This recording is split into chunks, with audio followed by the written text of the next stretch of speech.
Welcome to फिल्मांतर। कहानी की शुरुआत होती है टोक्यो में, जहां शुन ताकाहारा नाम का एक हाई स्कूल का लड़का अपनी इंटेलिजेंस के लिए जाना जाता है। लेकिन लाइफ में सब कुछ बहुत आसान लगने की वजह से वह हमेशा बोरियत महसूस करता है। एक दिन अपनी इस बोरिंग लाइफ से छुटकारा पाने के लिए वह मन ही मन भगवान से कुछ चैलेंजिंग होने की दुआ मांगता है। लेकिन उसने कभी सपने में भी नहीं सोचा था कि उसकी वो विश इतनी भयानक तरीके से पूरी होगी। अचानक क्लासरूम में एक अजीब सी दारुमा गुड़िया हाजिर होती है। पहले तो सबको लगा कि यह कोई नॉर्मल खिलौना है, पर अगले ही पल गुड़िया हिलने लगती है और गेम का अनाउंसमेंट करती है। गेम बहुत सिंपल है, रेड लाइट ग्रीन लाइट। जब गुड़िया दूसरी तरफ घूमकर बोलेगा तब स्टूडेंट्स हिल सकते हैं, लेकिन जैसे ही वह उनकी तरफ मुड़कर देखेगी सबको पत्थर की तरह स्टिल हो जाना होगा। शुरू में स्टूडेंट्स को लगा कि यह कोई मजाक है, पर जब दो लड़के भागने के लिए दरवाजे की तरफ दौड़ते हैं तो गुड़िया अचानक घूमकर देख लेती है। पलक झपकते ही उनके सिर उड़ जाते हैं। पूरे क्लासरूम में खून फैल जाता है। डर के मारे सब जम जाते हैं। दरवाजा बंद है। गेम खत्म होने तक कोई बाहर नहीं जा सकता। स्टूडेंट्स को आखिरकार समझ आता है कि यह ऐसा खेल है जहां जरा सी हलचल का मतलब है पक्की मौत। चारों तरफ दहशत फैल जाती है। कुछ लोग रोने लगते हैं तो कुछ डर से चिल्लाते हैं, लेकिन साता के नाम का एक लड़का जल्दी समझ जाता है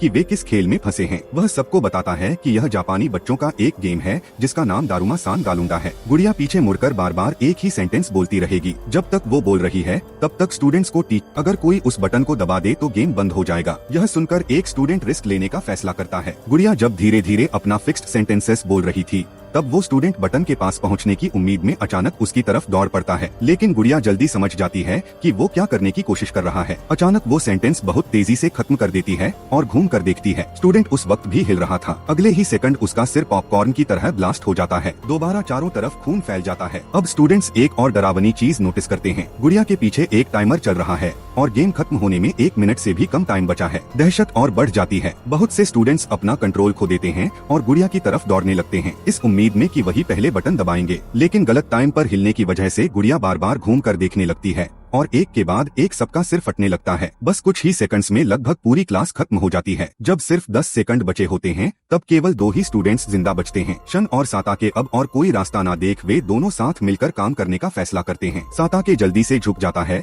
और शन को अपनी पीठ के ऊपर से जंप करने को कहता है ताकि वह बटन को टच कर सके। बिल्कुल सही टाइम पर शून आगे की तरफ जंप लगाता है। टाइमर खत्म होने से सिर्फ 1 सेकंड पहले वह गुड़िया के पीछे का बटन दबाने में कामयाब हो जाता है। साथ ही दारुमा गुड़िया हिलना बंद कर देती है। वह शांति से अनाउंस करती है कि गेम खत्म हो गया है। सुन और साता के दोनों ही राहत महसूस करते हैं। वे मुस्कुराते हुए सेलिब्रेट करने लगते हैं, यह सोचकर कि वे साथ में बच गए हैं। लेकिन अगले ही पल बूम साताके का सिर अचानक फट जाता है। शन डर के मारे जम जाता है। गुड़िया तब ठंडी आवाज में अनाउंस करती है कि केवल जिसने बटन दबाया है वही इस गेम में विनर है। क्योंकि शून ने बटन दबाया था इसलिए सिर्फ वही विनर है। साथ आके मर चुका है। शुन को यकीन ही नहीं हो रहा कि क्या हो गया। अपने क्लासमेट्स की लाशों के बीच खड़े होकर वो मदद के लिए चिल्लाने लगता है, इस उम्मीद में कि स्कूल के बाहर का शायद कोई उसकी आवाज सुन ले। लेकिन अचानक दारुमा गुड़िया फिर से बोल पड़ती है। एक अजीब सी आवाज में वह कहती है, मैं चूहा हूँ और बिल्ली आ रही है। किसी को इसका मतलब समझ नहीं आता, लेकिन यह अगले गेम का कोई सिग्नल लगता है। ठीक उसके बाद क्लासरूम का दरवाजा अचानक खुल जाता है। दरवाजे पर शन की बचपन की दोस्त इचा आकामोतो खड़ी है। वह पूरी तरह से डरी हुई और हैरान है। शन जल्दी से उसके पास दौड़ कर जाता है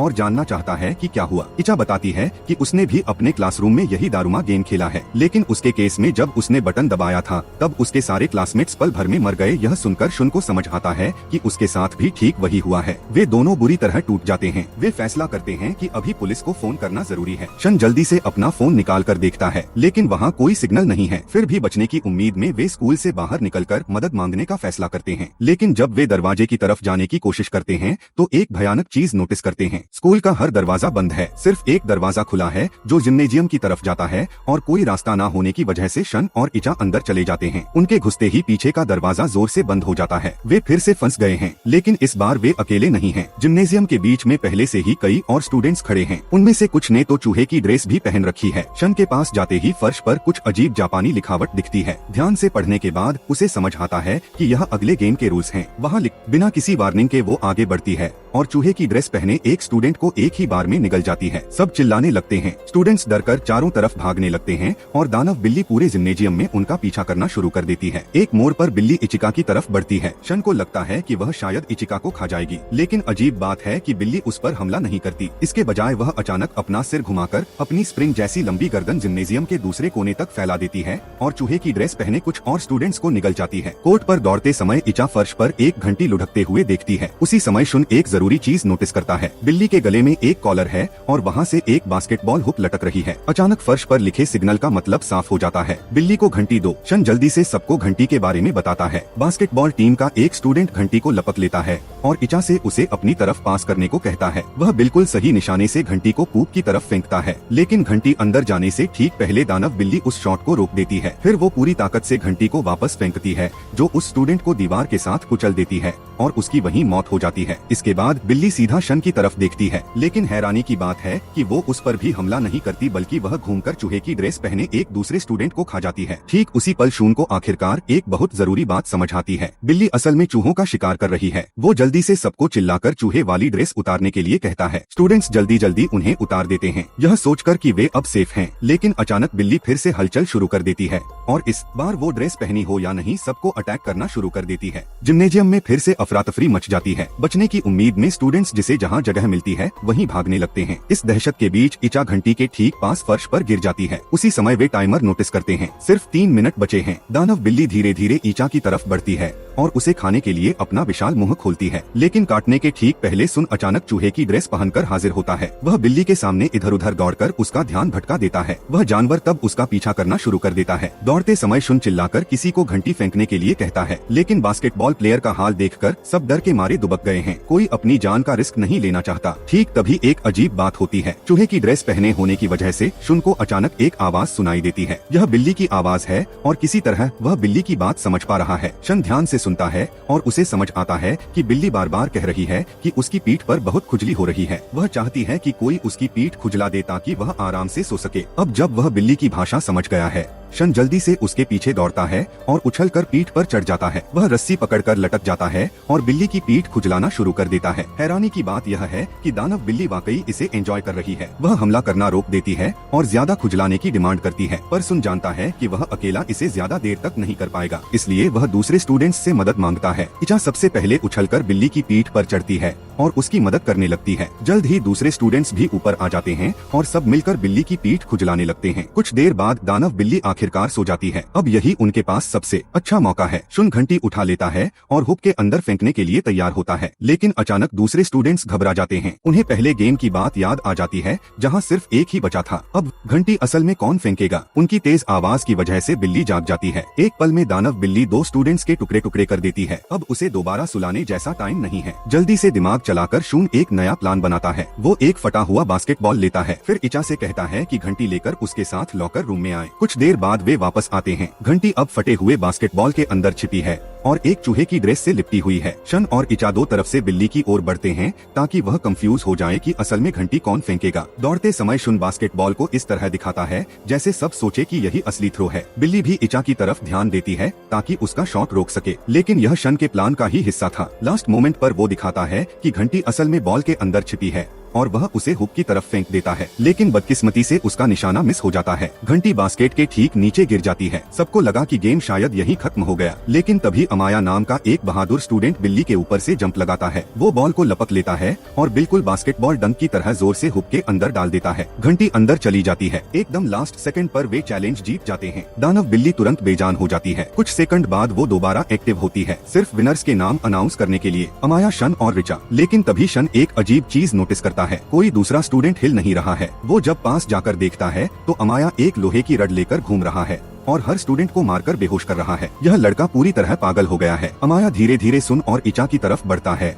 और एक पागलों वाली बात कहता है। वो कहता है कि भगवान ने उन्हें चुना है, लेकिन ठीक उसी पल दानव बिल्ली अचानक रूम के अंदर गैस छोड़ देती है। कुछ ही सेकंड्स में वे तीनों होश खो देते हैं और फर्श पर गिर जाते हैं। इधर पूरी दुनिया में अजीब अजीब घटनाएं होने लगती हैं। मीडिया में खबरें आने लगती हैं कि बहुत से यंग लोग रहस्यमयी तरीके से गायब हो रहे हैं। उसी समय अलग अलग शहरों के आसमान में अचानक विशाल साइज के तैरते हुए क्यूब या घनक दिखाई देते हैं। कोई नहीं जानता कि यह कहां से आए हैं। इन क्यूब्स में से एक के अंदर शुन को धीरे धीरे होश आता है। वो चारों तरफ देखता है और एक दूसरे स्टूडेंट स्टूडेंट को देखता है जिसका नाम ताई है। शुन का एक पुराना क्लासमेट जो कुछ साल पहले दूसरे स्कूल चला गया था। उसके अलावा रूम में 2 और स्टूडेंट्स हैं, तिरा और ता। वे बताते हैं कि वे भी अपने अपने स्कूल में दारूमा गेम और दानव बिल्ली के चैलेंज से बचकर आए हैं। बात करते समय शुल अचानक एक अजीब बात नोटिस करता है। इस रूम में मौजूद सबका सरनेम इंग्लिश के टी लेटर से शुरू होता है। इससे उसे लगता है कि विनर्स को शायद अल्फाबेट के बेस पर अलग अलग रूम में रखा गया है। फिर शुन को कुछ ऐसा याद आता है जो उसे चिंता में डाल देता है। इचा का सरनेम आकामोतो है। इसका मतलब वो शायद किसी दूसरे रूम में है। मुमकिन है कि अमाया के साथ, लेकिन दरवाजा बंद होने की वजह से शुन के लिए इचा की मदद करना मुमकिन नहीं है। मदद की उम्मीद में शन जोर जोर से दरवाजा खटखटाना शुरू कर देता है, लेकिन तेरा जो खुद को बहुत इंटेलिजेंस समझता है उसे रोक देता है। वो कहता है कि कोई उन्हें बचाने नहीं आएगा। इसके बाद वो रूम के अंदर एक होलोग्राम स्क्रीन चालू करता है। स्क्रीन पर पूरी दुनिया के आसमान में तैरते उन विशाल क्यूब्स की खबरें दिख रही थी। तभी उन्हें असली सच समझ आता है। वे उन्हीं क्यूब्स में से एक के अंदर फंसे हुए हैं और अब अगले गेम के लिए वेट करने के अलावा और कोई रास्ता नहीं है। अचानक कोई दरवाजे पर दस्तक देना शुरू करता है। सबको हैरान करते हुए बंद दरवाजा अपने आप खुल जाता है। गुड़िया तब गेम के रूल्स समझाती है। यह एक ट्रेडिशनल गेम है जिसका नाम कागो में है। इस गेम में एक प्लेयर आंखें बंद करके बीच में बैठा रहेगा और आत्माएं उसके चारों तरफ गोल घूमकर गाना गाएंगी। गाना रुकने के बाद प्लेयर को 10 सेकंड का टाइम मिलेगा यह बताने के लिए कि उसके ठीक पीछे कौन सी आत्मा खड़ी है। अगर गलत जवाब दिया तो उसकी मौत हो जाएगी। तिरा ने सोचा था कि गेम बहुत आसान है। वो बीच में बैठकर आंखें बंद कर लेता है। गुड़िया एक अजीब सा गाना गाते हुए उसके चारों तरफ घूमने लगती है, लेकिन गाना रुकते ही तिरा घबरा जाता है। वो जल्दी से जवाब देता है पर उसका जवाब गलत था। गुड़िया में से एक आंख खोलती है और तिरा के ऊपर एक अजीब लाइट की किरण फेंकती है। अचानक तिरा अपने शरीर से कंट्रोल खो देता है। उसका सिर बार बार फर्श पर तब तक पटकता रहता है जब तक कि उसकी खोपड़ी फट नहीं जाती। उसे मारने के बाद गुड़िया ता को खेलने के लिए बुलाती है। वह बुरी तरह डर जाता है और पहले तो मना कर देता है, लेकिन गुड़िया उसे बताती है कि अगर उसने मना किया तो उसे मरना ही होगा। इसलिए और कोई रास्ता ना होने की वजह से वह भी खेलने के लिए बैठ जाता है। जब उसके पीछे कौन है यह अंदाजा लगाने का टाइम आता है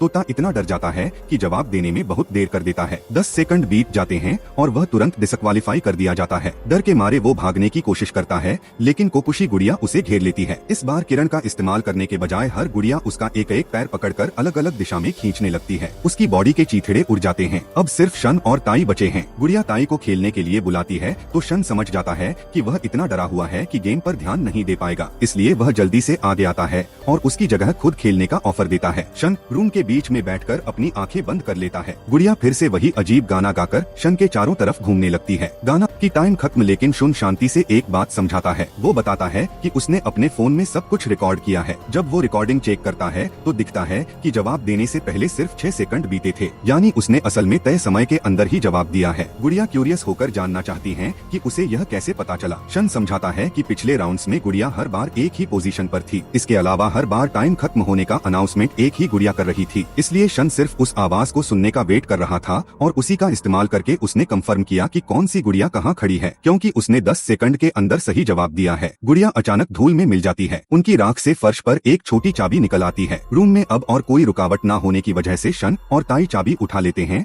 और एक साथ रूम से बाहर आ जाते हैं। लेकिन वे जैसे ही कॉरिडोर में कदम रखते हैं एक अजीब सीन देखते हैं। एक दूसरा स्टूडेंट डर के मारे उनकी तरफ दौड़कर आ रहा है। उसके पास भी एक चाबी है और एक कोकुशी गुड़िया उसका पीछा कर रही है। लड़का जल्दी से उन्हें वार करता है कि यह गुड़िया सिर्फ अकेले रहने वाले लोगों पर ही हमला करती है। अगर वे एक दूसरे का हाथ पकड़कर साथ रहेंगे तो गुड़िया उनका कुछ नहीं बिगाड़ेगी, इसलिए वे तीनों जल्दी से एक दूसरे का हाथ पकड़ लेते हैं। गुड़िया उनके पास आती है। यह चेक करती है कि वे वाकई साथ हैं या नहीं और इसके बाद शांति से किसी दूसरे अकेले स्टूडेंट की तलाश में चली जाती है। अब शुन की टीम के पास 2 चाबियां हैं। क्यूब के लंबे कॉरिडोर में चलते समय उन्हें अचानक किसी के चिल्लाने की आवाज सुनाई देती है। वे आवाज की तरफ दौड़ते हैं और देखते हैं कि चिल्लाने वाली लड़की इचा है। उसका भी वही अकेली रहने वाली गुड़िया पीछा कर रही है। बिना कुछ सोचे और उसके नीचे 7 चाबियों के छेद हैं। शुन की टीम जब वहाँ पहुँचती है तो वे देखते हैं कि उन 2 स्टूडेंट्स के पास भी 2 चाबियां हैं। सब मिलकर हिसाब लगाते हैं और उन्हें समझ आता है कि उनके पास अब 4 चाबियां हैं, लेकिन अभी भी 3 चाबियां बाकी हैं। टाइमर दिखा रहा है कि उनके हाथ में सिर्फ 2 मिनट से कुछ ज्यादा का समय है। सब दहशत में आ जाते हैं, लेकिन तभी अचानक उनके सामने फर्श पर 3 चाबियां आकर गिरती हैं। कुछ देर बाद अमाया वहाँ हाजिर होता है। अमाया एक दूसरे स्टूडेंट को साथ लेकर आता है,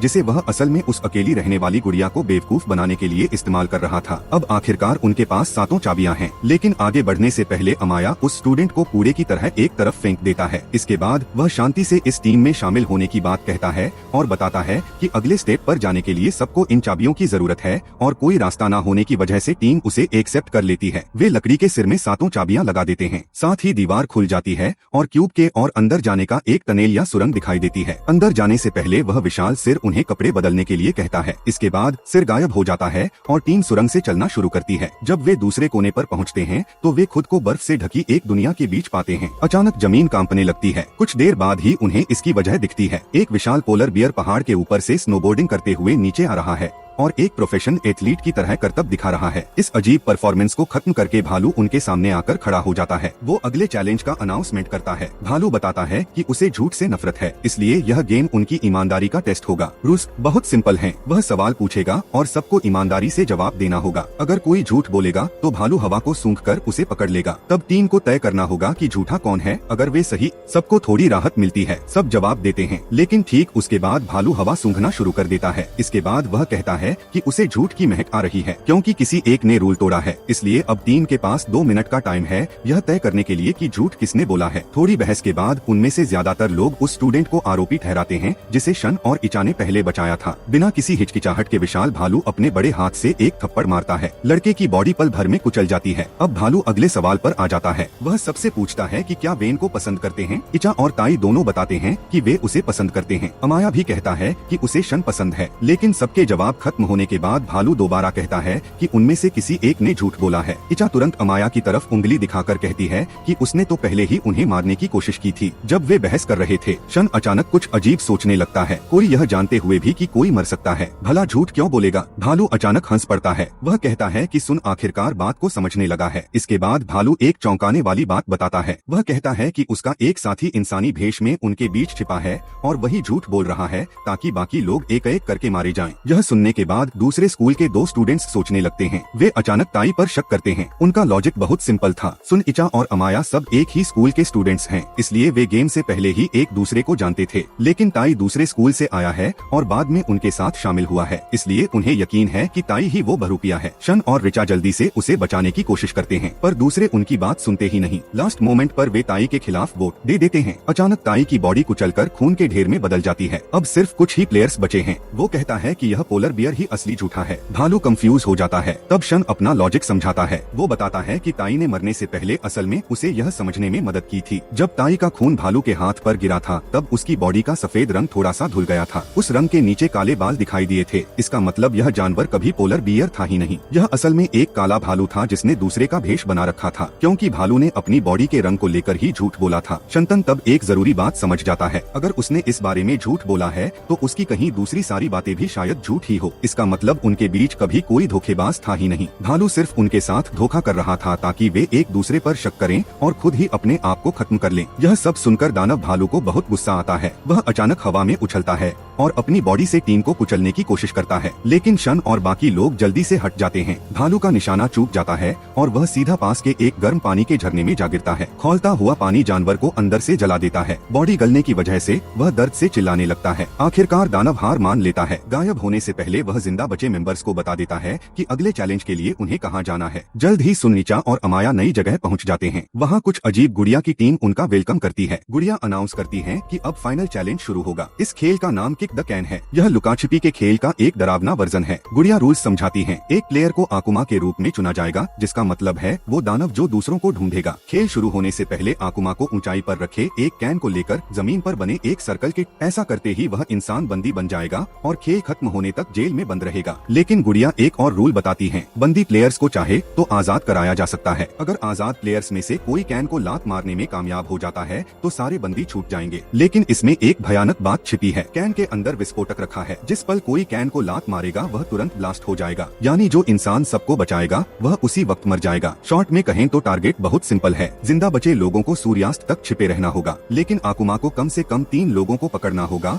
और आखिरी बचे हुए इंसान को कैन को लात मारने से रोकना होगा। सब कुछ समझाने के बाद गुड़िया में से एक अपने मुंह से कुछ लकड़ी की स्टिक्स निकालती है ताकि लॉटरी की जा सके और यह तय हो सके कि आकुमा कौन बनेगा। सब बेसब्री से इंतजार करते हैं। इसके बाद रिजल्ट आता है। चुना गया प्लेयर अमाया है। उनके बीच सबसे खतरनाक और हिंसक इंसान। बाकी सब डर के मारे जम जाते हैं। अमाया तुरंत उसे नोटिस कर लेता है। अब वह ठीक से जानता है इचा कहाँ है। वो यह भी समझ जाता है कि शन जरूर आसपास ही कहीं होगा। अमाया को आता देख शन जल्दी से एक भारी चीज के साथ रस्सी बांधकर कैन के पास पहुंचने के लिए नीचे उतरना शुरू कर देता है। इधर अमाया उस बिल्डिंग की तरफ दौड़ता है जहां उसने इचा को देखा था। वह अंदर घुसने के लिए दरवाजे पर जोर जोर से धक्के देने लगता है। इचा जल्दी से एक जरूरी बात समझ जाती है, अगर वे दोनों साथ रहे तो दोनों ही पकड़े जाएंगे, इसलिए वह शन के लिए थोड़ा टाइम बचाने का फैसला करती है। वह बिना शोर किए कमरे से बाहर निकलकर नीचे आती है और अमाया के सामने खड़ी हो जाती है, लेकिन इचा का नाम लेकर कैन के पास जाने के बजाय अमाया उसे बस मारकर बेहोश कर देता है और शुन की तलाश में रहता है। वो जब ऊपर पहुंचता है तो उसे सिर्फ शुन की भागने के लिए इस्तेमाल की गई रस्सी दिखती है। नीचे मौजूद शुन समझ जाता है कि अमाया शायद कैन के आसपास ही होगा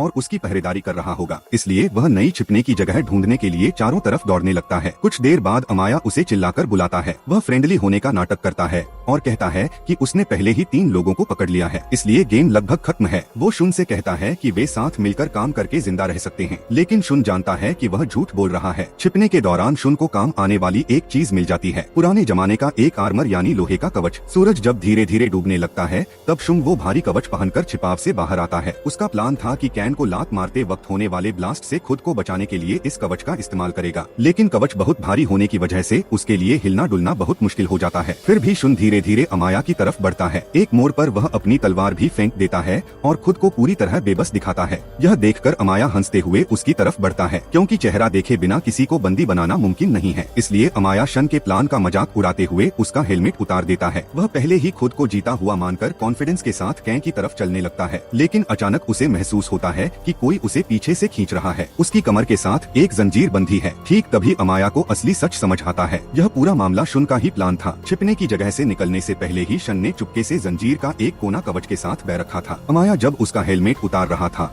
शन ने फुर्ती से जंजीर का दूसरा कोना अमाया की कमर में लपेट दिया। अब अमाया कैन तक नहीं पहुंच पा रहा है और कोई रास्ता न होने की वजह से शुन अचानक पहाड़ के किनारे से नीचे सागर में कूद जाता है और अमाया को भी अपने साथ खींच ले जाता है। नीचे गिरने से बचने के लिए अमाया पागलों की तरह छटपटाने लगता है। पानी को टच करते ही शुन जल्दी से भारी कवच शरीर से उतार देता है और दीवार के सहारे ऊपर चढ़ाता है। इधर अमाया पानी के अंदर से उस भारी कवच को खींचते ही फंस जाता है। अमाया जब ऊपर आता है तब तक शुन कैन की तरफ दौड़ना शुरू कर चुका है। बहुत ज्यादा थकने के बावजूद शुन अपनी आखिरी ताकत जुटाकर आगे बढ़ता है। आखिरकार अमाया खुद को आजाद करके उसके पीछे दौड़ता है, लेकिन शन पहले ही कैन के पास पहुंच जाता है। वो उसे लात मारता है। सब ब्लास्ट के डर से सिर नीचे कर लेते हैं, लेकिन कुछ नहीं होता। कुछ सेकंड बाद आसमान में अंधेरा छाने लगता है। बुढ़िया फिर से हाजिर होती हैं और अनाउंस करती हैं कि शन विनर है। इसके बाद वे असली सच बताती हैं। कैंप के अंदर असल में कभी कोई बम था ही नहीं। उन्होंने सिर्फ गेम को और रोमांचक बनाने के लिए झूठ बोला था। अपमान और गुस्से में अमाया चिल्लाने लगता है। उसे लगा था कि उसे अब मार दिया जाएगा, लेकिन गुड़िया शांति से बताती है कि पूरा चैलेंज सिर्फ एक खेल ही था और अब और कोई नहीं मारा जाएगा। इतनी दूर तक टिके रहने के इनाम के तौर पर गुड़िया उनमें से हर किसी को एक एक पॉप्सिकल देती हैं और जाने से पहले उसे खाने के लिए कहती हैं। इतनी सारी घटनाओं के बाद शन और इचा एक साथ बैठकर अपनी पॉप्सिकल खाते हुए फ्यूचर के बारे में बात करने लगते हैं। खाने के बाद शन नोटिस करता है कि स्टिक के ऊपर कुछ लिखा हुआ है। उसे लगा शायद किसी इनाम की बात लिखी है, इसलिए वह खुशी खुशी इचा को उसे दिखाता है, लेकिन इचा की तरफ देखकर वह देखता है कि वह रो रही है। इसके बाद शन इचा की स्टिक पर लिखा मैसेज पढ़ता है। वहाँ लिखा था तुम बाहर हो। ठीक उसी पल बुढ़िया फिर से बोल पड़ती है। वे समझाती हैं कि हर चैलेंज ने अलग अलग स्किल्स का टेस्ट लिया, इंटेलिजेंस, बहादुरी, टीम वर्क, लेकिन आखिर में सब कुछ जिस बात पर टिका है वह है किस्मत। हर पॉप्सिकल स्टिक प्लेयर की फाइनल किस्मत तय कर रही है। शन अपनी स्टिक की तरफ देखकर समझ जाता है कि वही लकी है, वो जिंदा रहेगा, लेकिन इचा के बजाय अमाया उसके साथ रियल वर्ल्ड में वापस जाएगा। उनकी किस्मत तय होते ही गुड़िया,